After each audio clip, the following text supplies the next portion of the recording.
So in today's lesson, we're going to be looking at your setup, and in specific, we're going to be looking at where the handle should be setting up in your address position. All too often, I see people having the handle position in the complete wrong spot, and that's going to affect how the club face sits on the ground and where it's aiming. So let's look at the two common faults first of all. We've got the person who takes a setup, they get the ball position in the right position with their driver, and then all of a sudden they push the handle miles forward. Now straight away when we do this, it opens up the club face. So then what's the next manipulation that we see from the person is they then start to close the club face because they know they need to be aiming down at the target. Now once we get ourselves into this position, well, it's going to create two specific faults. We're going to have a swing path that sometimes moves too far on the inside, gets our lead arm across the front of our chest, we don't rotate, and then we also have a hinging issue because of the way the wrist was set at the start of the swing.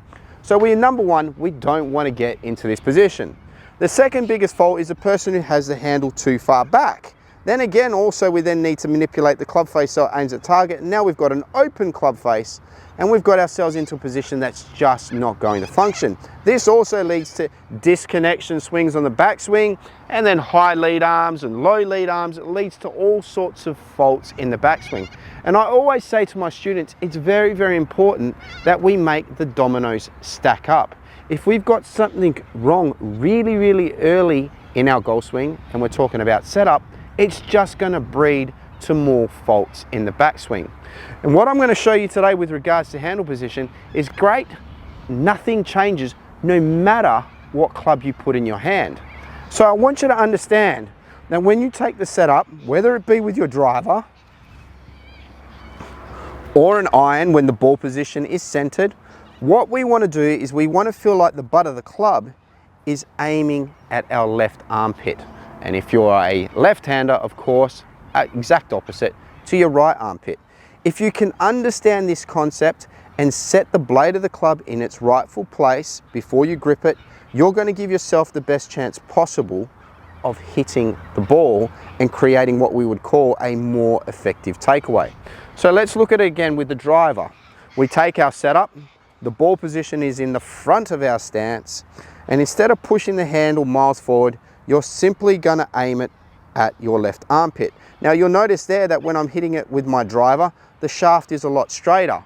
When I do it with my iron, yes, there is a little bit more of what we would call a shaft lean. But that's the great thing with an iron. You want to be creating that downward angle of attack on the golf ball and getting what we would call that compressing feeling on the golf ball. When we're hitting a driver, we want to be swinging it more on an upwards angle. So having the shaft slightly straighter because the ball's at the front of the stance is also a good thing. But never let the handle go behind the belly button. Never let the handle go in front of the hip because it's just going to do too much to that club head in your setup, which is already going to create faults in your takeaway. So a simple check, like I said, is take your setup, get the ball position right for the individual club that you're hitting, and then just remember, get that handle pointing at the left armpit, take your proper grip, and have a swing. Straight away there, you're going to give yourself the best chance possible to hit that golf ball straight down the middle of the fairway. So just remember, no matter what club that you're hitting, that handle position is pointing at that lead side armpit.